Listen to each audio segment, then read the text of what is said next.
Bismillahirrahmanirrahim. Assalamualaikum warahmatullahi wabarakatuh.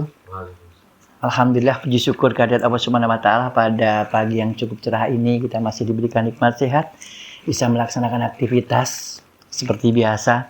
Dan tentunya sobat desa yang saya hormati, seperti beberapa episode yang lalu kita di dalam laboratorium administrasi pemerintahan desa mensuguhkan tema-tema ini yang tentunya sudah barang tentu menjadi sebuah evaluasi, edukasi, dan informasi tentunya.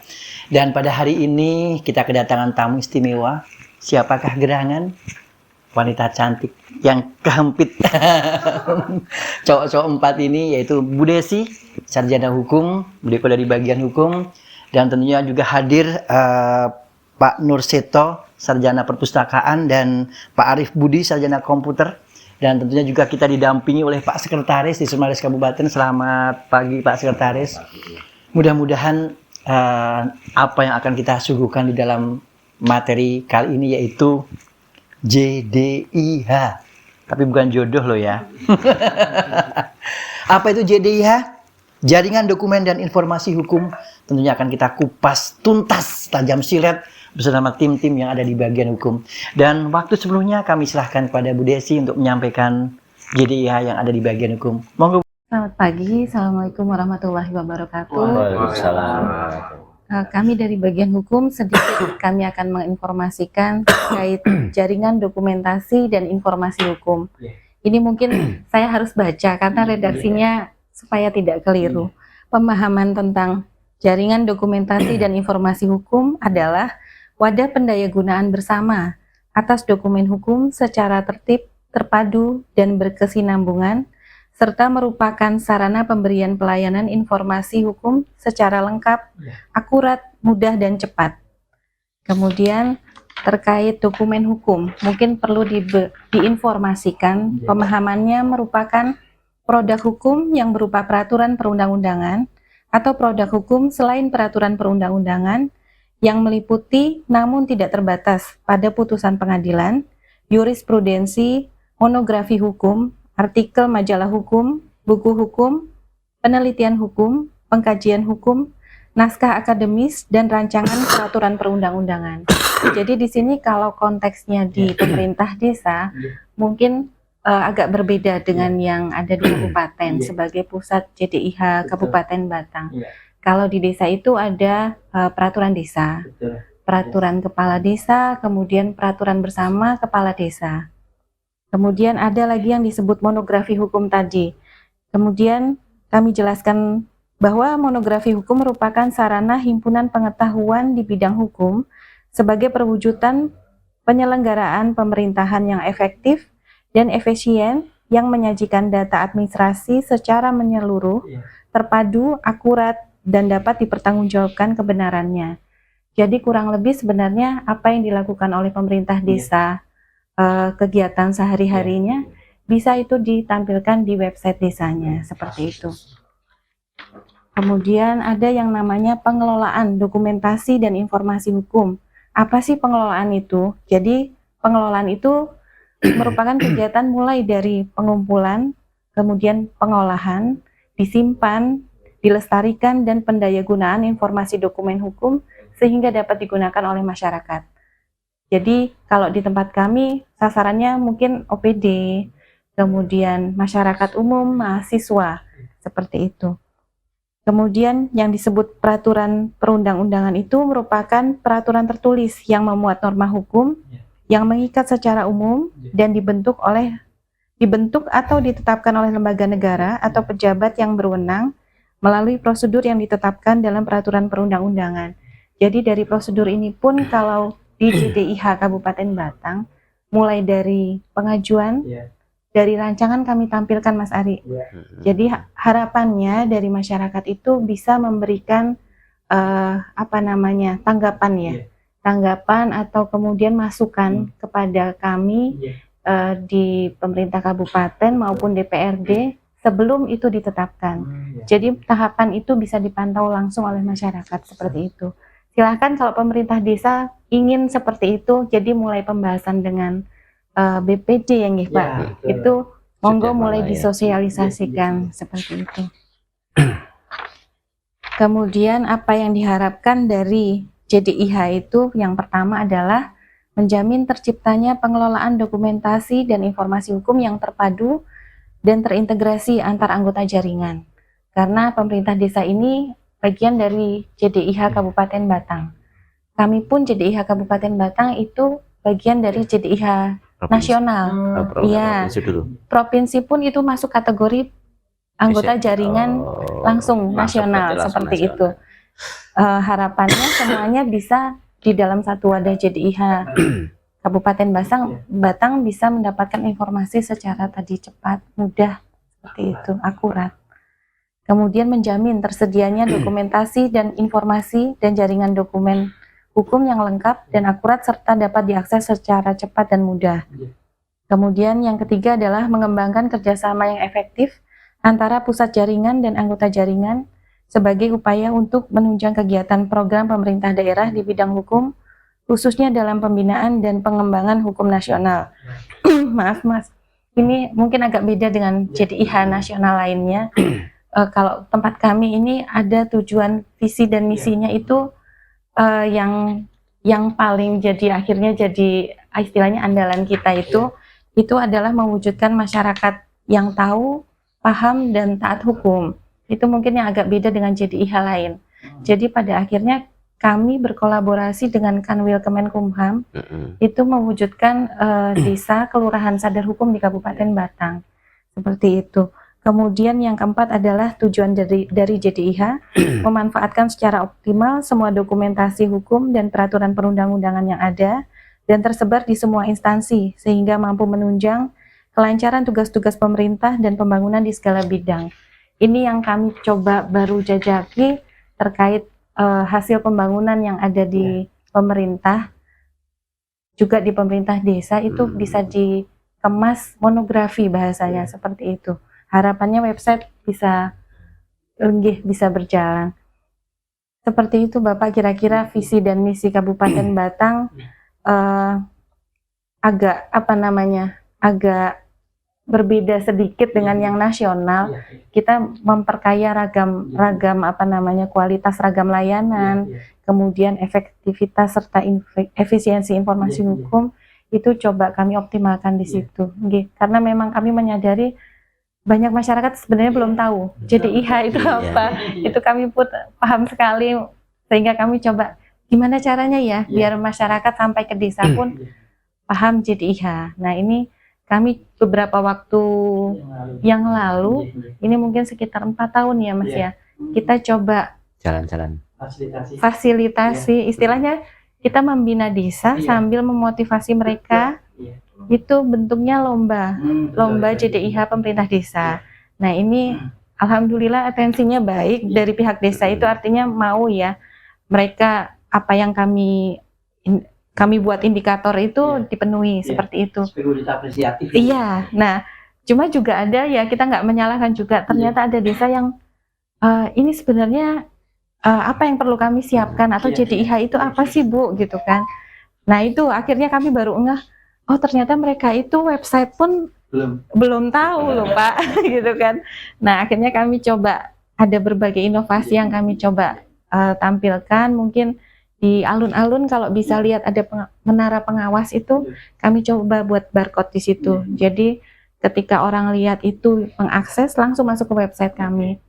Bisa di situ mungkin kalau ingin tahu segala produk hukum yang ada di Kabupaten Batang, dokumentasi dan informasi itu bisa diakses lewat barcode itu website kami. Kemudian juga untuk layanan hukum yang ramah difabel itu sudah coba kami tampilkan di MPP. Jadi kalau kesulitan ke kantor kami, JDIH Kabupaten Batang kan di lantai 2, Bapak. Jadi kami coba buka di MPP yang mungkin lebih istilahnya terjangkau ya. Dari mana saja turun kendaraan, langsung masuk, kemudian ramah difabel itu tadi. Mungkin sekilas itu. Terima kasih Bu Desi atas penjelasannya, luar biasa sekali. Bahwa tujuan dari JDIH ini merupakan sesuatu yang sangat-sangat penting karena membuat masyarakat tahu dengan hukum, taat hukum, sadar hukum, mewujudkan terkait dengan masalah pemahaman hukum masyarakat, khususnya sobat desa ini. harus kita evaluasi bersama website panjenengan sudah benar-benar terlaksana apa belum nih.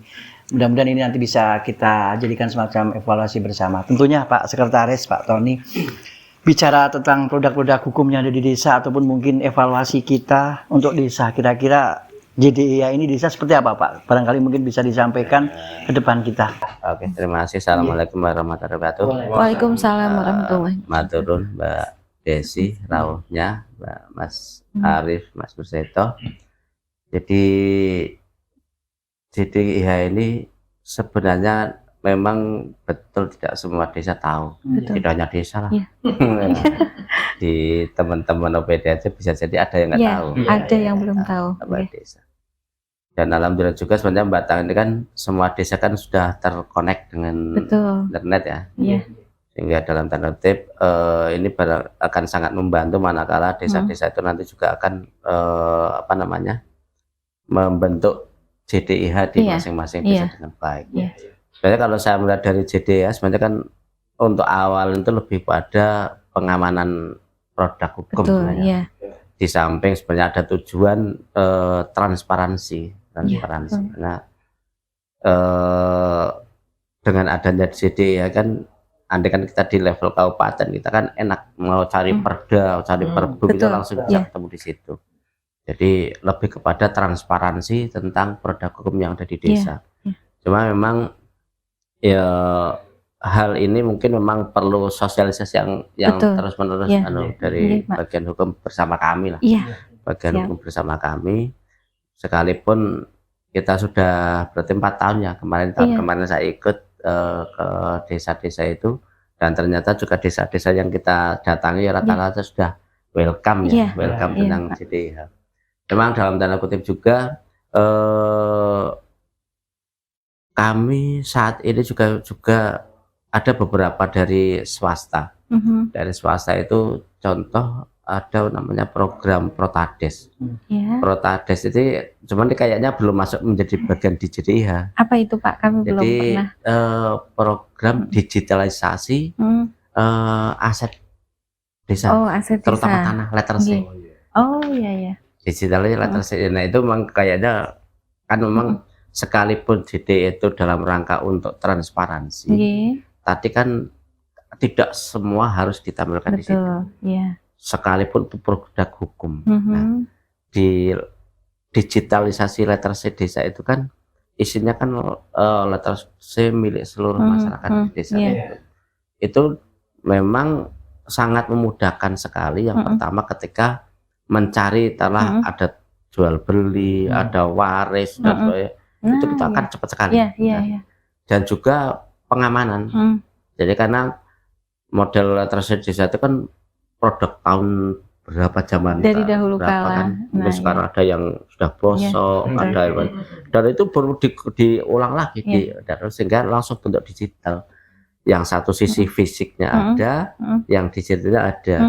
Dan itu berguna satu ketika perangkat atau lurahnya berganti, maka akan tidak akan ngubrak-abrik arsip ya, tetapi langsung bisa di situ. Dan itu kan sebenarnya kan menjadi bagian dari, betul, tapi itu nggak boleh dipublikasikan. Artinya Karena terbatas. Ya. Karena itu hak setiap pemilik lahan. Kayak NIK namanya kan kita juga nggak boleh kan sama seperti itu. Tapi itu sebenarnya menjadi sebuah bagian dari produk hukum di desa. Nah, khususnya yang ini, jadi khususnya yang berkenaan dengan JDIH desa, kita bahkan dalam tanda kutip karena kita belum membuat inventarisir, artinya bukan memilih lagi. Kita dalam tadi Spades belum membuat sebuah inventarisir tentang produk hukum apa yang harus ada di desa. Kita masih mengalir atau kita masih mengalir. Jadi tergantung desanya dalam tanda kutip rapi atau tidak. Andai kan kita memiliki inventarisir produk hukum apa yang harus di desa, mungkin juga akan sangat membantu bagian hukum juga. Betul, ketika nanti ibaratnya sosialisasi JDIH atau pada saat lomba JDIH, terus ono apa wae di situ. Contoh. Ini yang belum ada nih.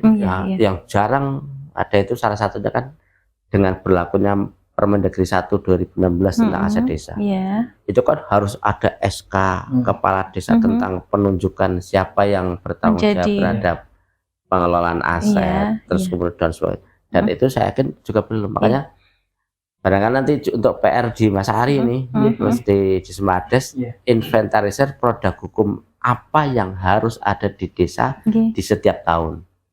Ya kan? Di setiap tahunnya kan tidak hanya APBD saja, tidak hanya tentang ya pengelolaan APBD kan mulai dari RKPDes, mulai dari RPJMdes, mulai dari APBDes-nya, mulai dari pengelola. Nah, tapi ada sektor-sektor lain yang memang harus ada produk hukum.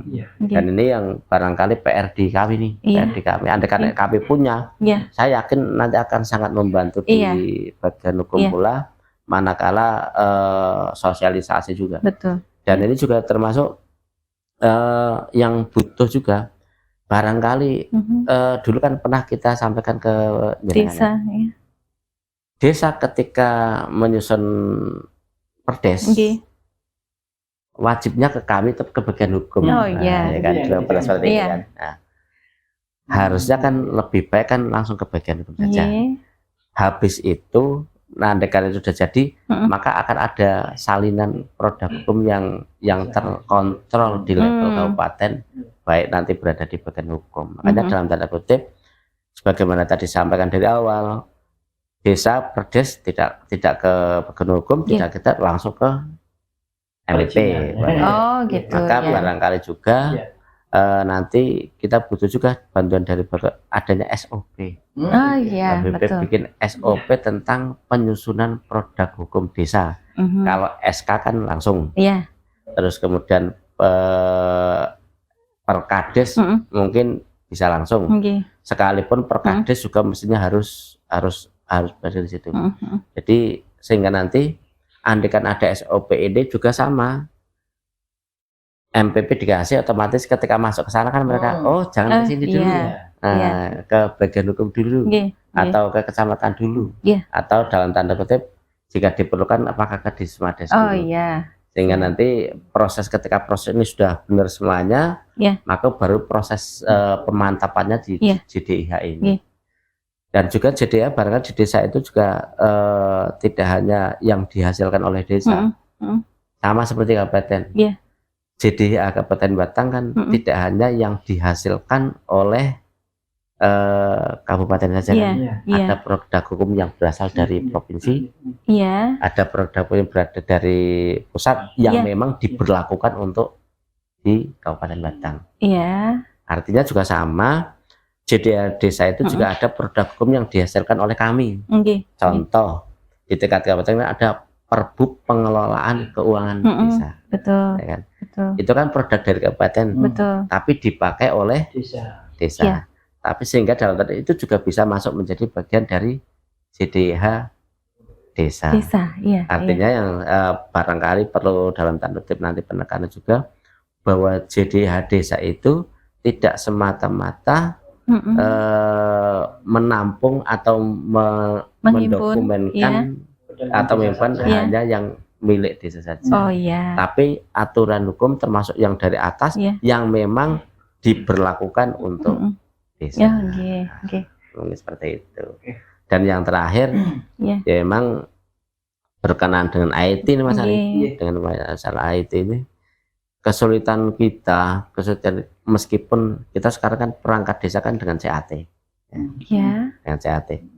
Dengan harapan kan semua perangkat desa yang tersaring itu kan yang lolos kan sudah mengenal IT semuanya. Cuma kadang-kadang juga tentang ya ke depan barangkali sosialisasi JDIH itu termasuk kayak penekanan tentang pembagian kewenangan. Jadi yang ngurusi keuangan ya sudah jangan diutek-utek lagi. Tapi ada satu person yang mungkin yang benar-benar bisa, dan ini kan lebih cocok dikasih PEM PIP untuk benar-benar mengurusi di seperti itu, termasuk barangkali pendampingan IT-nya di situ. Mungkin itu Terima kasih sekali Pak Sek, luar biasa sekali. Ini memang evaluasi kita benar yang disampaikan Pak Sek. Tentunya kami sendiri di Disperinades memang banyak sekali kendala yang harus kita benahi memang. Betul yang disampaikan Pak Sek. Kita meraba dengan apa yang sudah kita lakukan, termasuk personel kita juga, termasuk mungkin tupoksi kita yang seabrek. Kadang itu tadi, produk-produk hukum desa, RPJMD, RKPD, APBD, evaluasi dan sebagainya. Tadi disampaikan sama Pak Sek. Monggo Mbak Desi, sebenarnya inventarisasi produk hukum desa itu yang seperti apa kemarin itu, dan salah satunya juga SOP-nya ini, karena bagaimanapun jangan tiba-tiba desa langsung jelonong ke MPP sehingga kita tidak tahu apa-apa, produk sudah jadi kan repotan. Monggo Mbak Desi. Ya, terima kasih menanggapi Pak Sekretaris. Ini mungkin saya dari sisi hukumnya ya. Nanti mungkin dari klasifikasi bisa dibantu Mas Seto. Jadi dari sisi hukum itu sebenarnya kita mau menggambarkan konsep besar JDIH-nya bahwa kita itu sistem ya, sistem dengan mengoptimalkan anggota jaringan. Jadi di bawah kami JDIH Kabupaten Batang itu ada OPD. OPD itu termasuk Disperinades, juga bagian dari anggota jaringan JDIH. Kemudian ke bawahnya lagi itu ada kecamatan. Kecamatan itu mungkin yang lebih dari sisi ini ya, punya wilayah, tapi termasuk OPD juga. Koordinator. Nah, iya betul. Kemudian untuk pemerintah desa itu anggota jaringan juga Pak, desa-desa. Nah, ini kalau kita melihat bagaimana sih sebenarnya SOP yang mau dibuat, itu sebenarnya kan ada Permendagri 111 2014, itu penyusunan produk hukum desa. Nah, sebenarnya di situ pedoman teknis peraturan di desa itu sebenarnya sudah ada urutannya seperti apa. Kalau kami di bagian hukum, kebetulan itu ada perancang peraturan perundang-undangan. Kami punya 2, ada yang muda, kemudian ada yang pertama. Itu 2 Pak. Fungsional, betul. Nah, itu untuk sampai menjangkau ke desa, itu kami beranggapan belum mampu Pak. Ya, yang saya maksud begini. Jadi apakah memang ada desa yang bikin perdes langsung ke MPP, memang ada? Ada beberapa yang langsung celonong. Mungkin perlu. Yang saya maksud karena kan naik ke bagian hukum langsung nggak masalah, problem. Atau desa kesini nggak problem. Yang saya maksud adalah ketika ternyata itu melibatkan beberapa instansi. Ya, kan contoh nih, naik MPP kan kemungkinan kecil untuk membaca tentang peraturan perdes harus apa kan? Tidak. Tapi andai kan ada kayak semacam satu lembar dalam bentuk SOP, mereka dikasih jadi kan, mereka nggak usah maca kedalaman langsung, oh sampai orang sarene nek perdes ki merono sen ini loh maksud saya. Di Permendagri itu ada Pak. Jadi kalau membaca Permendagri itu kan kalau mau membaca Permendagri kan tebel. Oh gitu. Ya kan? Kita bikin surat edaran nih, surat edaran biasanya. Kayak SOP itu kan hanya 1 lembar pun bisa. Hanya 1 lembar bisa, ya kan? Sehingga yang sama ketika ada keterkaitan, dalam proses penyusunan. Kalau desa sendiri dengan kecamatan langsung, no problem, mereka udah otomatis. Tapi ketika ada sebuah peraturan yang harus melibatkan beberapa OPD, contoh tadi saya sampaikan, andai kan kok ada pengurusan peraturan desa tentang perizinan pembuatan apa mana kan dikira langsung ke sana. Oh gitu. Langsung perizinan kan perdesnya. Padahal untuk perdes apapun namanya perdes, baik itu isinya perizinan, entah isinya itu tentang keamanan, yo proses penyusunan kan sama, alurnya kan sama. Nah, ketika ini dalam tanda yang memungkinkan mereka datang ke MPP, mereka sudah ada gambar kayak kesimpulan jelas. Ada indul, sama aja ke sini, ini loh alurnya, gitu. Dan itu akan menjaga alur tetap terlalui. Yang kedua, nggak ada yang merasa akan kecolongan. Gini, jadi gambarannya mungkin saya potong nyontek Pak. Ini mungkin gambarannya mungkin seperti kita kalau buat perda atau perpup ya. Ini terkait pembentukan produk hukum desa. Mungkin perlu ada satu rumusan. Kalau saya kok lebih ke perda Bapak. Mungkin dibuatkan perda atau perpup ya. Di situ petunjuk pembuatan produk hukum desa. Itu kalau boleh kami gambarkan, sebelum menjadi produk hukum desa kan sebenarnya ada tahap penyusunan ya. Nah, penyusunan di tingkat desa, siapa yang punya kepentingan, coba diundang Bapak. Jadi nanti itu ngobrol dulu, bikin rumusan. Iya. Nah, ketika sudah ada mana saja sih yang punya kepentingan di situ, nanti menyampaikan saran masukannya, apa yang perlu diatur, keperluannya seperti apa, nanti dituangkan Bapak jadi draft. Nah, setelah jadi, disampaikan ke pihak kecamatan dalam rangka fasilitasi evaluasi tadi, Pak. Ini masuk kewenangan desa atau bukan? Jadi boleh nggak diatur di desa? Jangan-jangan di kabupaten sudah diatur seperti betul. itu. Bisa jadi karena Itu seperti itu. dicek dulu seperti itu, mulai dari itu. Nah, setelah itu mungkin tahapannya Baru yang di yang kecamatan, detail. baru dibahas baru kembali di detail. pihak desa. Jadi jangan sampai kok hanya melibatkan pihak desa saja, yang berkepentingan tidak dilibatkan. Seperti itu. Ya. Nggih. Jadi intinya itu sebenarnya kan harapan kami itu jangan sampai maksud baik Nggih. itu akan Iya. berdampak kurang baik karena Nggih. prosesnya yang tidak Betul, pas. cacat prosedur kalau bahasa kami. Gambarnya Nggih, kayak iya, gitu. iya. Mungkin apa Ya, saja mungkin bareng suatu ya, ketika bareng-bareng lah Iya. kita harapkan Iya. bareng. terkait dokumen mungkin klasifikasi. Barangkali mungkin Mas Seto ataupun mungkin dari Mas Arief kaitan dengan masalah mungkin dokumen-dokumen yang lainnya termasuk webnya ataupun mungkin yang lainnya. Terima kasih. Assalamualaikum warahmatullahi wabarakatuh. Waalaikumsalam. Terkait pengelolaan JDA di desa itu sebenarnya kegiatan rutin yang ada di pemerintah desa, Pak. Karena dari segi dokumentasi itu kan setiap harinya kan pasti ada pengelolaan. Tinggal nanti untuk penempatannya dari produk hukum ataupun dokumen-dokumen hukum lainnya.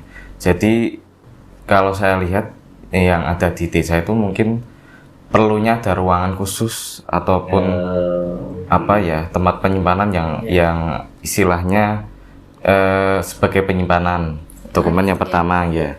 Untuk yang kedua di desa sendiri kan dari segi tupoksi itu kan ada yang namanya perpustakaan desa, Pak. Lah itu bisa dikolaborasikan dengan JDIH. Jadi penyimpanan yang asli itu di arsipnya dan terus layanannya itu di perpustakaan desanya. Nah itu juga bisa untuk membantu dari segi hukum untuk tahu dan taat hukum dan juga untuk menumbuh kembangkan literasi yang ada di masyarakat desa. Itu bisa dikolaborasikan bersama terkait yang ada pengelolaan JDIH di desa. Mungkin dari saya cukup sekian.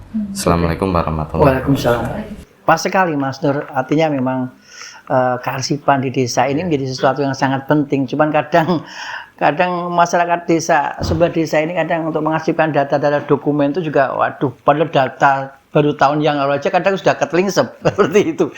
Dan kami sudah sepakat ini karena perpustakaan desa tentunya menjadikan semacam awal untuk kita mendokumentasikan. Barangkali mungkin ini juga harus kita sosialisasikan ke desa juga, perpustakaan desa juga Pak Zek ya. Cuman memang butuh pengelolaannya seperti apa, personilnya seperti apa, masuk webnya tadi. Coba kalau ya yang web gimana Pak? Baik, untuk web desa yang pertama ya beberapa kali kan dari kami itu kan sudah mengadakan rakor ya untuk desa, untuk bagaimana proses penguploadan di website desa maupun di website JDIH, ya kan. Yang pertama desa itu kan websitenya kan masih di bawah Kementerian Desa ya.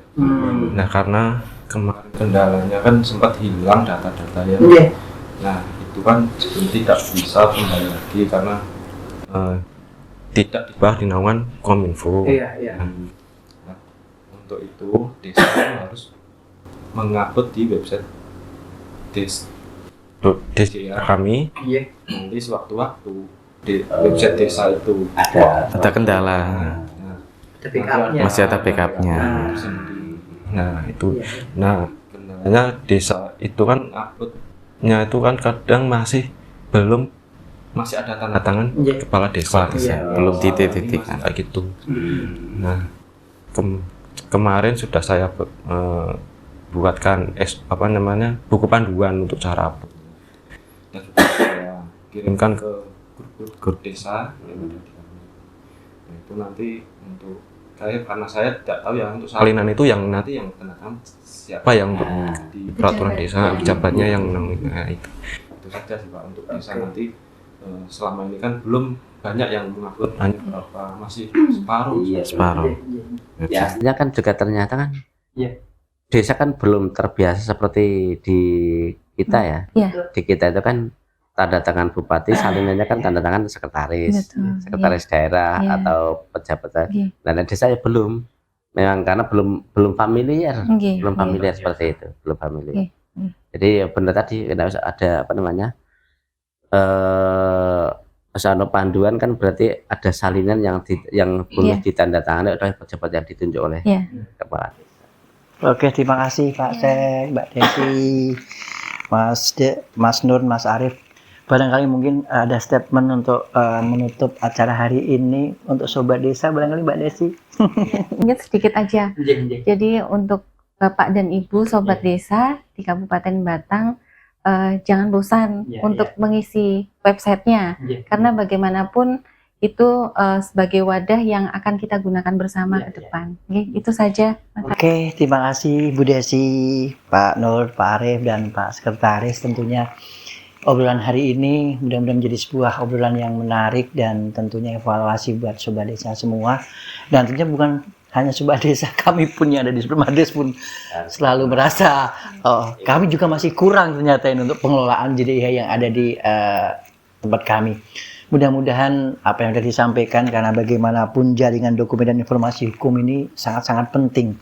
Karena di situ ada semacam produk-produk hukum yang akan mendasari kegiatan-kegiatan kita, termasuk mungkin barangkali regulasi-regulasi yang menjadi pedoman dan petunjuk yang tentunya menjadi sebuah gambaran kita ke depan. Dan harapan kami mudah-mudahan Sobat Desa semua, yuk bareng-bareng agar masyarakat kita melek hukum, sadar hukum, dan tentunya pendidikan hukum yang bisa lebih baik, khususnya diawali dari desa. Dan kami mudah-mudahan bisa memfasilitasi bagian hukum di Supermades, termasuk tadi apa-apa yang terus kami berbenah standar operasional prosedur ketika panjenengan Sobat Desa membuat perdes. Ojo ujuk-ujuk langsung ngelunyur di sana, tapi ada mekanismenya, ada fasilitasi di tingkat kecamatan, kami ataupun di bagian hukum. Nanti akan kita coba tuangkan di dalam standar operasional prosedur. Mudah-mudahan kita akan lebih baik. Terima kasih semuanya, dan kami mohon maaf. Kami akhiri. Assalamualaikum warahmatullahi wabarakatuh. Waalaikumsalam.